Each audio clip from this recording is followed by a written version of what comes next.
Oke, lanjut lagi. Tadi udah bahas tentang gravitasi universal, hukum Kepler. Sekarang kita bahas tentang kebumian yang umumnya gitu ya. Ini sebenarnya soalnya jarang keluar sih, cuman teorinya mirip-mirip geografi gitu. Oke, yang pertama kita lihat soal nomor 9 ya, yang belum. Pertama nomor 9 dulu. 9. Ternyata nomor 16 juga belum ya. 16 nih. Periode putar suatu satelit. Ini hukum nyambung hukum Kepler sih yang tadi. Suatu satelit dalam mengitari bumi pada jarak orbit R bergantung pada massa bumi. Tadi kan di hukum Kepler ya, di hukum Kepler itu T per R berbanding lurus G 4 pi kuadrat per GM. Nah, di situ sebenarnya ada massa si pembuat gravitasi gitu. Cuman karena di sini kan bergantung pada massa bumi, salah dong karena nggak mungkin kita mengubah-ubah massa buminya gitu kan. Jadi di sini massa buminya karena gravitasi bumi ya hanya dipengaruhi oleh bumi, jadi massanya ya gak mungkin berubah. Makanya di sini dianggap tidak mempengaruhi. Jadi yang lebih mempengaruhi periode satelitnya bumi itu lebih ke jari-jarinya, bukan massa buminya gitu. Oke, jadi pernyataannya salah. Sebabnya menurut hukum Kepler bergantung pada jari-jari orbit, benar. Nah, yang ini baru karena jari-jari orbit berarti kan jarak dari satelit ke si planet itu gitu kan ya. Nah, jadi periodenya bergantung pada jari-jari orbitnya atau jari-jari periode revolusinya kayak gitu, sesuai dengan hukum Kepler. Jadi jawabannya nomor 16 adalah salah benar. Salah benar itu optionnya D. Oke, sekarang lanjut nomor 9. Nomor 9 itu tentang waktu, Pak Ali. Nah, jadi waktu di suatu tempat di permukaan bumi itu dipengaruhi oleh letak bujurnya. Jadi kalau letak lintang itu nggak mempengaruhi ya. Nah, di mana yang terletak di bujur paling timur itu waktunya lebih dulu gitu. Oke, kalau saya gambar set, ini bujur timur, yang ini bujur barat, maka yang timur ini duluan gitu. Yang ini yang duluan. Beda 1 derajat bujur itu sama dengan bedanya tuh 4 menit. Jadi 1 derajat bujur itu beda waktunya 4 menit kayak gitu. Oke, sekarang ada soal nomor 9. Nomor 9 di sini Pak Ali berangkat dari Tokyo. Nomor 9. Oke, Tokyo ternyata letak bujurnya itu di sini padahal diketahui ada letak lintangnya juga, tapi nggak usah ditulis karena itu nggak mempengaruhi. 140 derajat bujur timur. Menunjukkan ini berangkatnya pukul 11. Ini berangkat lihat ya.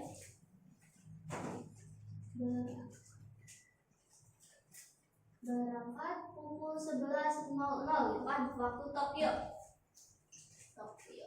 Oke, terus tiba di Jakarta. Kalau Jakarta itu letak bujurnya 107 derajat bujur timur. Oke, 140 107 selisihnya berarti berapa menit?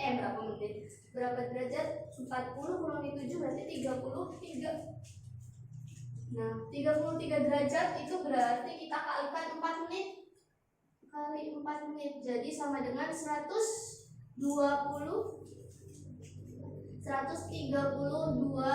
menit. Nah, 132 menit itu sama dengan 2 jam 2 jam 12 menit gitu. Oke, berarti di Tokyo, kalau di Tokyo jam 11, otomatis di Jakarta itu karena Tokyo lebih timur maka Jakarta tertinggal 2 jam. Berarti jadi jam 9.00.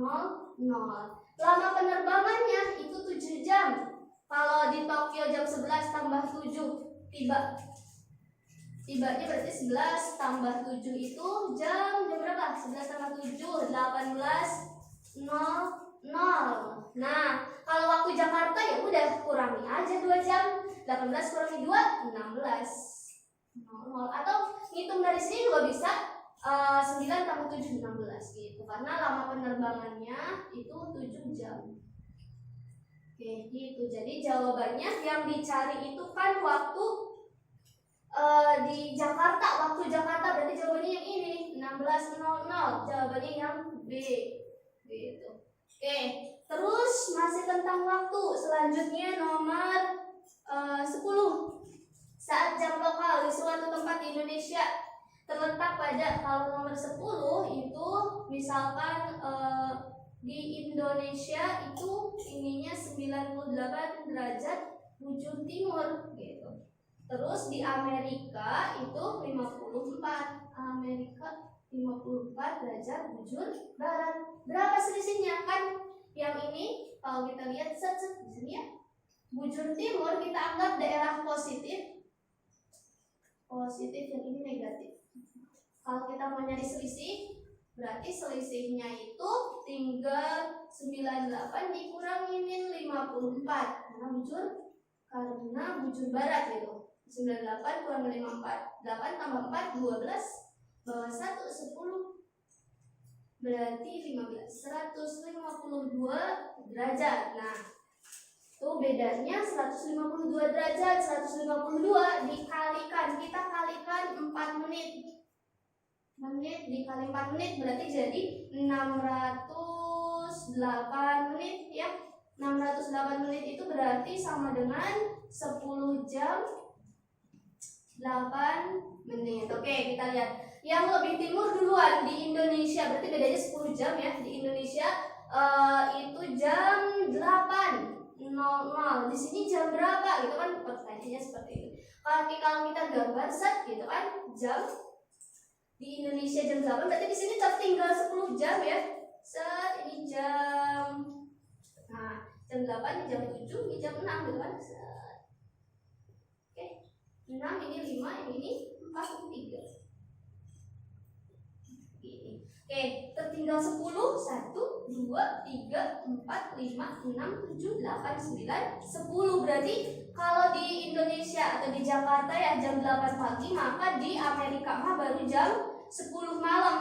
Kurang 8 menit, berarti jam 9 malam 21.52 atau jam berapa 22.00 tapi kurang 8 menit gitu. Menit. Jadi jawabnya ini 2152, berarti yang A. Oke. Selanjutnya nomor 19, masih tentang waktu. Nomor 19, pada kota C terletak, nomor 19 itu ada kota C terletak 10. Kota C ininya 10 derajat bujur barat gitu.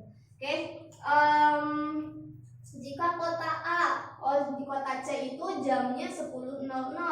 Kalau di kota A itu menunjukkan jam 12.00. Nah, yang dicari itu kota A letaknya berapa? Karena kota A lebih duluan 2 jam gitu kan ya. Kalau kita lihat selisihnya itu 2 jam.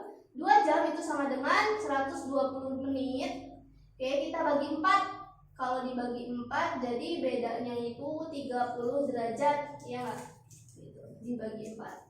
Dibagi 4 derajat, 4 menit gitu kan, berarti bedanya 30 derajat. Nah, di sini 10, berarti harus di sininya lebih timur. Kalau digambar berarti set ini 10 derajat karena BB berarti minus gitu kan, ditambah 30 harus ke positif gitu kan, berarti 10 gitu kan. Di sini 10 nih 20 tapi bujur timur gitu. Jadi jawabannya yang B, 20 derajat bujur timur.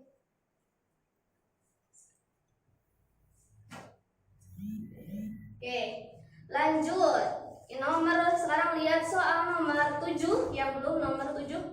Nomor 7, bagi setiap orang dimanapun dia berada di muka bumi ini, lintasan semu matahari. Apa itu lintasan semu? Lintasan semu itu jadi lintasan matahari. Jadi seolah-olah matahari itu mengelilingi bumi, padahal aslinya kan bukan ya. Aslinya bumi yang mengelilingi matahari gitu kan. Lintasan semu matahari pada bola langit di sini dianggap bumi gitu. Selalu terletak pada bidang yang tegak lurus, bidang horizon. Namanya horizon, berarti itu horizontal gitu kan ya, bidang horizontal saat gini antara kutub utara dan kutub selatan gitu. Nah, sedangkan tadi lintasan semu itu gini, berarti kan nggak mungkin tegak lurus. Yang namanya tegak lurus mah gini gitu kan, yang ini selalu ke atas, yang ini selalu lurus, sedangkan yang ini muter, enggak selalu ke atas ke bawah gitu kan ya, tapi muter, berarti enggak tegak lurus. Jadi nomor 7 pernyataannya salah gitu. Sebabnya Lintasan semu matahari pada bola langit hampir sejajar bidang ekuator. Lintasan semu ini, kalau ekuator itu dengan yang horizon. Ekuator itu khatulistiwa. Jadi kan enggak apa ya? Enggak sejajar gitu. Jadi sebabnya salah juga. Salah. Nah, jadi kalau ini horizon gitu. Yang ini lintasan semu. Nah, kalau apa? Satu lagi khatulistiwa. Sini khatulistiwa. Khatulistiwa atau ekuator. Atau ekuator. Jadi enggak sejajar gitu ya. Oke, selanjutnya nomor 11. Percepatan gravitasi bumi di daerah kutub lebih besar daripada di daerah khatulistiwa. Benar. Kenapa benar? Karena di kutub itu lebih pepat. Apa itu pepat? Lebih padat. Jadi kalau kalian lihat globe ya, globe itu kan agak miring gini. Nah, kutub itu yang utara selatan di sini gitu kan. Jadi jarang kebagian sinar matahari gitu. Nah, kalau ini utara, ini selatan gitu. Nah, jadi di daerah kutub itu lebih pepat. Kalau daerah khatulistiwa yang sini itu lebih membang gitu. Jadi karena lebih pepat alias lebih padat, maka jari-jari buminya atau jarak dari permukaan ke pusat buminya itu lebih pendek. Dan lebih pendek daripada yang daerah khatulistiwa. Karena lebih kecil, maka gravitasinya lebih besar. Jadi nomor 11 pernyataannya benar. Sebabnya bumi berotasi dengan sumbu putar melalui kedua kutub. Benar juga ya Kak. Nah, benar tapi enggak berhubungan gitu. Jadi jawabannya nomor 11 jawabannya B. Yang ini gitu. Oke, terus nomor 12. Seorang astronom mengadakan suatu eksperimen identik. Ada astronom melakukan eksperimen di bumi dan di bulan gitu. Ayunan bandul tersebut akan lebih cepat. Kalau lebih cepat berarti periodenya lebih sedikit ya, lebih kecil gitu ya. Frekuensinya lebih besar gitu. Misalkan lebih cepat dalam 1 menit kalau di bumi ada 10 kali ayunan, kalau di bulan karena lebih cepat berarti frekuensi lebih besar dong ya. Misalkan jadi 20 kalinya atau berapa gitu. Oke. Apakah benar lebih cepat di bulan daripada saat diayunkan di bumi? Oke, kita analisis rumus periode nomor berapa ya? 12. T sama dengan 2pi akar L per G gitu, gravitasi. Nah, di bulan juga ada gaya gravitasi bulan. Bulan itu masanya lebih kecil daripada massa bumi. Karena masanya lebih kecil, maka gravitasinya lebih kecil juga dong ya. Nah, karena massa bulan itu kurang dari massa bumi. Oke, maka gravitasi di bulan itu lebih kecil dari jadi gravitasi di bumi. Oke, karena G di bulan lebih kecil, T dengan G itu berbanding terbalik. Nah, berarti T di bulan itu menjadi lebih besar daripada T di bumi gitu. Kalau T-nya lebih besar, otomatis frekuensinya lebih kecil. Berarti kalau di bulan itu lebih lambat gitu gerakannya. Karena lebih lambat berarti enggak lebih cepat ya. Salah. Berarti pernyataan yang nomor 12 itu salah. Nah, kalau sebabnya bumi di bulan tidak ada udara yang menghambat pergerakan bandul. Tidak ada yang menghambat, benar ya. Tidak ada udara, berarti salah benar jawabannya yang D. Gitu. Oke, lanjut lagi. Tadi udah nyampe nomor 12, sekarang nomor 13. Berbagai pengaruh berikut akibat planet tidak memiliki atmosfer kecuali, nah, atmosfer apa itu atmosfer? Atmosfer itu adalah lapisan udara yang melindungi planet bumi gitu kan. Oke, kalau nggak ada atmosfernya gimana gitu kan? Abrasi cahaya bintang. Apa itu abrasi? Abrasi itu kan kalau di air itu lebih identik dengan pengikisan ya. Nah, di cahaya juga ada abrasi. Jadi abrasi itu pengikisan apa ya? Jadi bahasanya itu, jadi kalau kita melihat bintang, yang kita lihat itu sebenarnya enggak sesungguhnya. Jadi seolah-olah bintang itu lurus, padahal aslinya mah enggak. Entah bintang itu ada di mana gitu. Nah, kenapa bisa seolah-olah lurus? Itu karena adanya abrasi cahaya bintang. Jadi yang namanya ada abrasi cahaya bintang itu enggak hanya terjadi di planet yang enggak punya atmosfer. Di bumi pun kita saat meneropong melihat bintang dengan teropong itu, yang kita lihat di teropong itu bukan posisi bintang yang sesungguhnya. Jadi seperti dekat, seperti lurus, padahal aslinya mah enggak gitu. Kenapa kok enggak sesungguhnya? Karena dipengaruhi oleh kecepatan rotasi bumi gitu. Karena bumi kita berputar, atau bumi kita juga bergerak, selain berputar ya, bergerak mengelilingi atau berevolusi gitu kan. Jadi akibat gerakan rotasi bumi dan revolusi bumi, maka terjadilah abrasi bintang. Jadi abrasi bintang di sini bukan gara-gara gak punya atmosfer gitu. Jadi jawabannya yang A, karena di sini kita suruh nyari kecuali, berarti yang salah itu yang A gitu. Oke, lanjut yang B. Jadi yang nomor 14. Oke, 14 tuh pada umumnya satelit komunikasi memiliki orbit geostasioner. Geo itu bumi, stasioner berarti tetap. Nah, berarti kita bisa menyimpulkan geostasioner itu tetap terhadap bumi gitu ya. Nah, benar apa salah? Benar dong ya. Kalau enggak tetap nanti satelitnya bisa kabur-kabur gitu kan, bahaya gitu. Nah, berarti 14 pernyataannya benar.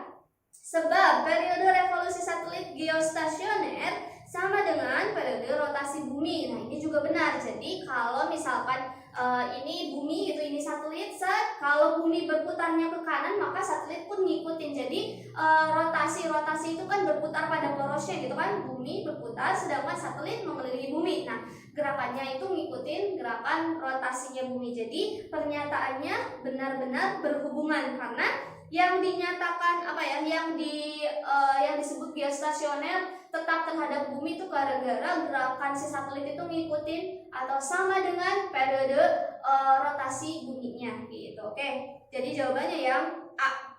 Lanjut, selanjutnya nomor 15. Laju orbit sebuah satelit yang mengelilingi bumi dapat ditingkatkan dengan cara mengurangi massa satelit. Laju itu berbanding lurus dengan gravitasi V dengan berbanding lurus dengan G, yang dimana G itu ternyata dipengaruhinya oleh massa planetnya.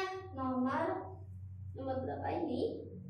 15. G itu dipengaruhinya oleh massa planet, bukan massa satelit. Jadi pernyataannya salah gitu.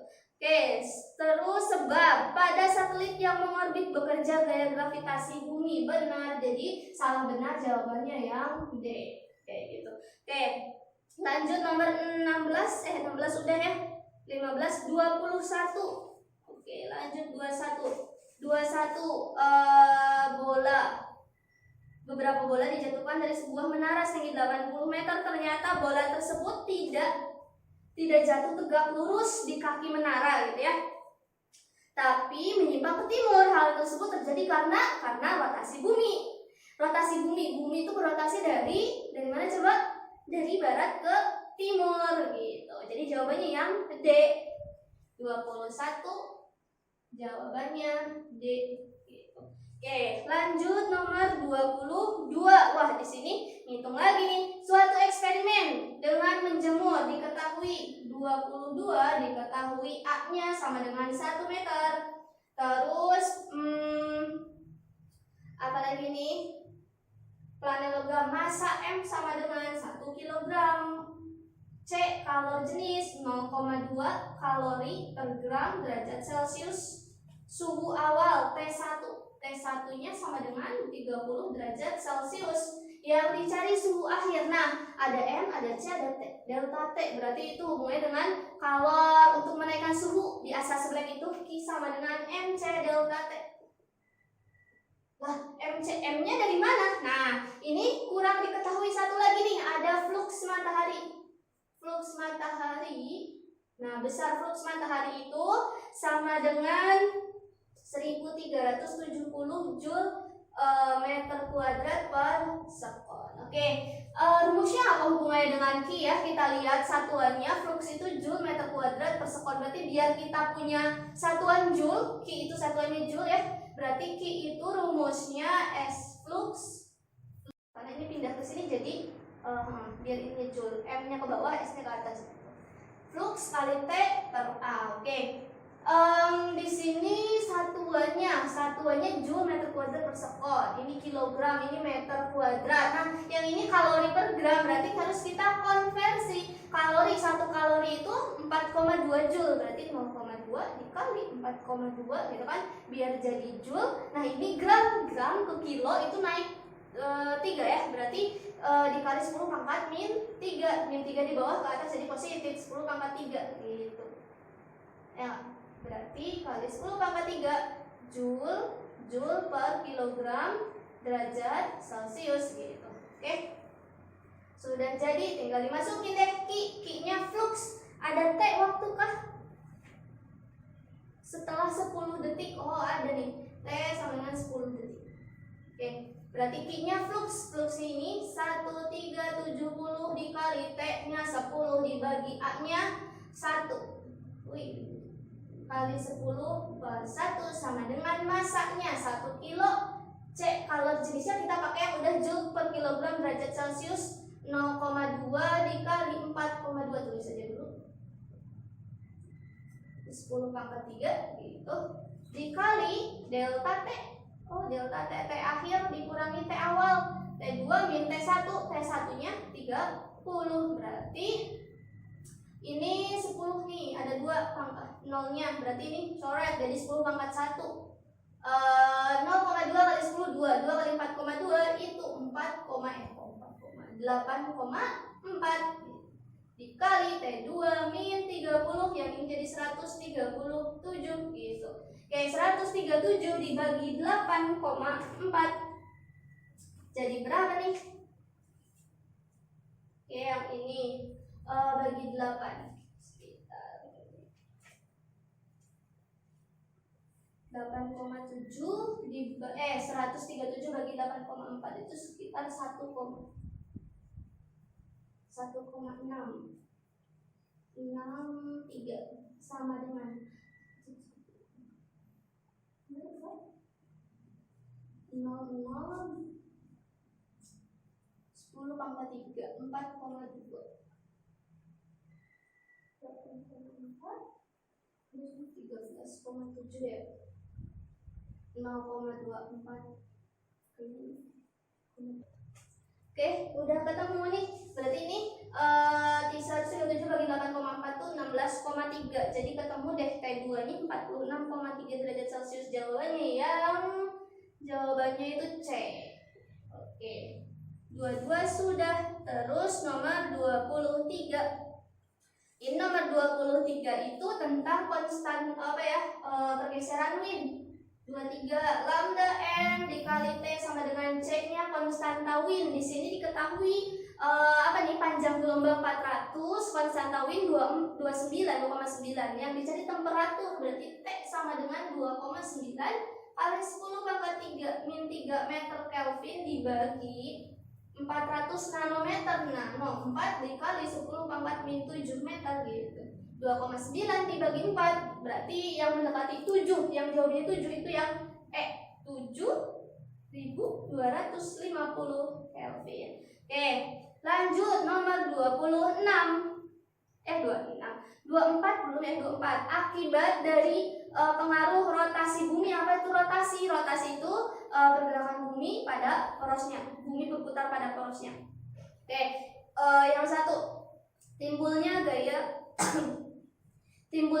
Coriolis. Apa itu Coriolis? Pokoknya gaya Coriolis itu ada hubungannya dengan angin. Nah, pergerakan angin itu ada gara-gara rotasi bumi. Jadi satu benar. Kalau satu benar berarti 3 juga benar. 2, kecepatan gravitasi bumi di tiap tempat berbeda. Benar juga ya. Karena tadi di khatulistiwa dan di kutub gravitasinya berbeda gitu. Oke, 4 berarti karena 2 benar. 4 berbeloknya angin pasat. Kalau hubungannya dengan angin berarti itu gara-gara rotasi. Jadi 1, 2, 3, 4 benar semua. Jadi jawabannya yang E gitu. Oke, karena kalau yang akibat revolusi mah pergantian musim. Nah, yang harus kalian ingat itu. Oke, 24 sudah. 24 jawabannya E. Oke, terus nomor 26. Walaupun wilayah Indonesia dapat dikatakan bebas dari siklon tropis. Apa itu siklon tropis? Siklon tropis itu angin, badai angin yang gede banget gitu, gede-gede, dan terjadinya di wilayah tropis yang disebut wilayah tropis, atau kalau enggak bisa juga disebut angin yang dibuang dari wilayah tropis ke lintang gitu ya. Jadi itulah siklon tropis. Nah, dan siklon tropis ini nomor 26 sifatnya merusak. Siklon tropis sifatnya itu merusak ya. Merusak, terjadi di daerah tropis. Jadi badai angin gede banget itu terjadi di wilayah tropis gitu. Nah, apakah Indonesia terbebas? Ya, Indonesia itu terbebas karena siklon tropis ini terjadi gara-gara apa nih? Gara-gara perbedaan suhu. Suhu dan tekanan di daerah itu. Jadi kalau perbedaan suhunya sangat jauh, maka angin pun akan berhembus sangat kencang gitu. Nah, karena kalau di Indonesia ya, walaupun Indonesia juga termasuk daerah tropis, tapi perbedaan suhunya beda, cuman nggak beda jauh, paling bedanya berapa derajat gitu. Jadi Indonesia mah terbilang suhu dan tekanannya relatif sama ya, perbedaannya kecil lah gitu. Nah, kalau di daerah tropis yang lain seperti Australia ya mungkin salah satunya itu ada yang suhunya berbeda jauh. Jadi karena suhu dan tekanan berbeda jauh bisa mengakibatkan siklon tropis angin bergerak sangat kencang kayak gitu. Nah, tetapi secara tidak langsung secara langsung keberadaannya di negara tetangga mempengaruhi kondisi cuaca di Indonesia. Iya, kayak gitu. Nah, kenapa mempengaruhi? Karena tadi walaupun Indonesia tidak maksudnya tidak terlewati siklon tropis, padahal Indonesia juga termasuk wilayah tropis ya, tidak terlewati, tapi ya karena namanya juga di daerah tetangga ya, nggak lewat tapi kayak melipir. Kayak kita berdiri di pinggir rel kereta api, pas kereta api lewat kan tetap aja ada anginnya yang terasa seperti itu. Nah, contohnya pada tahun 2009 itu ada siklon tropis di daerah Laut Banda tuh, tetangga kita. Nah, terus akibatnya bukan di daerah di Indonesia terjadi siklon tropis juga bukan, tapi ngefeknya tuh ke cuaca. Jadi cuaca di Indonesia jadi hujan deras agak berjam-jam kayak gitu. Nah, itu akibat dari siklon tropis yang ada di daerah tetangga kayak gitu. Jadi kayak kita aja gitu. Contohnya pas kita berdiri di samping rel kereta api lewat gitu kan, kita kena hembusannya gitu. Oke, jadi ngefeknya itu ke cuaca, bisa jadi ada angin gitu kan, angin kencang, tapi nggak seperti siklon tropis. Karena kalau siklon tropis tuh merusak, jadi kayak ya mungkin kalian pernah lihat berita-berita di daerah tetangga karena ada badai angin yang gede banget gitu kan, jadi rumah pada runtuh gitu dan lain-lain lah seperti itu, pokoknya merusak gitu. Oke, jadi yang 26 pernyataannya benar. Sebabnya badai dapat meningkat menjadi siklon tropis saat kecepatan anginnya melebihi 64 knot. Nah, kalau menurut saya mungkin bisa jadi siklon tropis, cuman syarat siklon tropis itu banyak, bukan hanya dari kecepatan angin, tapi posisi daerahnya juga begitu. Jadi kalau saya yang sebabnya itu salah. Nah, kenapa salah? Karena tadi syaratnya bukan hanya satu, tapi ada juga. Kenapa disebut tropis? Mungkin kan terjadi di daerah tropis. Kalau daerahnya bukan tropis itu bukan badai siklon tropis namanya gitu. Walaupun sangat gede mungkin gitu. Jadi jawabannya nomor 26 itu benar salah C. Oke, kita lanjut satu soal terakhir ya, nomor 27. Nomor 27 di sini pernyataannya, pada ketinggian yang sama di atas permukaan bumi, angin mengalir dari tempat bersuhu tinggi ke tempat bersuhu rendah. Mungkin dari kita udah biasa sering atau kalau enggak sering dengar kalau angin itu kan mengalirnya dari tekanan yang tinggi ke tekanan yang rendah gitu kan. Terus apa hubungannya dengan suhu? Nah, kalau kemarin di paket 5 kita belajar termodinamika ya, termodinamika atau teori gas ideal gitu kan, tekanan dengan suhu itu kan berbanding terbalik, tapi nggak berlaku untuk angin kayak gitu. Karena kalau di angin nih nomor 27, satu soal lagi ya, jadi juga nggak apa-apa. Kalau di angin ya, misalkan dataran sini itu suhunya tinggi, yang ini suhu rendah kayak gitu. Nah, di suhu yang tinggi kan panas tuh, karena panas maka udara di sini akan mengalami pemuaian. Nah, udara yang memuai dia akan naik ke atas gitu, memuai. Nah, karena volume udara di sini udah penuh, maka dia akan pergi ke daerah yang volumenya kecil ya, volumenya ya, jadi kayak ini suhu rendah berarti kan nggak memuai tuh udaranya, nggak terlalu penuh, maka dari sini saat akan mengisi ruang kosong, pindah dari sini gitu udaranya. Nah karena di sini lama kelamaan dapat tambahan dari sini kan penuh tuh, akhirnya angin mengalir dari suhu rendah, nah berhembus nih, berhembus kayak gitu. Karena ini penuh maka angin akan dihembuskan dari sini ke yang suhu tinggi. Jadi kita bisa simpulkan kalau angin itu mengalir dari yang suhu rendah ke suhu yang tinggi kayak gitu. Jadi pernyataannya untuk nomor 27 itu salah. Nah ini kasusnya contohnya itu di angin darat dan angin laut kayak gitu. Mungkin kalian pas belajar geografi sering belajar itu, pernah belajar itu gitu ya. Gimana kalau misalkan kayak nelayan itu berangkat melautnya itu kalau malam hari. Kenapa kalau malam hari? Karena kalau malam anginnya itu berhembus dari darat ke laut. Kenapa bisa seperti itu? Karena kalau malam hari ya, kalau malam hari nih, ini darat berarti, yang ini darat, yang ini laut. Kalau malam hari di darat itu dingin. Nah kalau di laut relatif lebih hangat. Nah karena di laut itu lebih hangat, suhunya lebih tinggi, maka kalau malam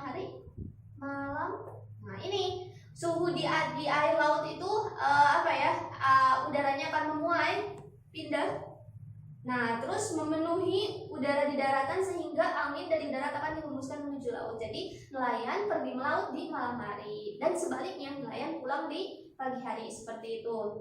Nah jadi pernyataan 27 itu salah. Sebabnya makin tinggi suhu udara suatu tempat maka makin rendah massa jenisnya. Nah untuk massa jenis ini enggak dipengaruhi massa jenis itu kan massa jenis. Nah, kalau kita lihat-lihat kayak ada air, ada minyak, massa jenisnya berbeda-beda bergantung dengan jenisnya ya enggak. Jadi kalau udara juga pun seperti itu ya, selama udara itu masih sama ya berarti massa jenisnya juga masih sama, enggak dipengaruhi oleh suhu, seperti itu. Jadi jawab pernyataan sebabnya di sini juga salah. Jadi jawabannya untuk nomor 27 adalah E. Oke. Sekian dari saya, kurang lebihnya mohon maaf, semoga bermanfaat. Ditutup. Wassalamualaikum warahmatullahi wabarakatuh.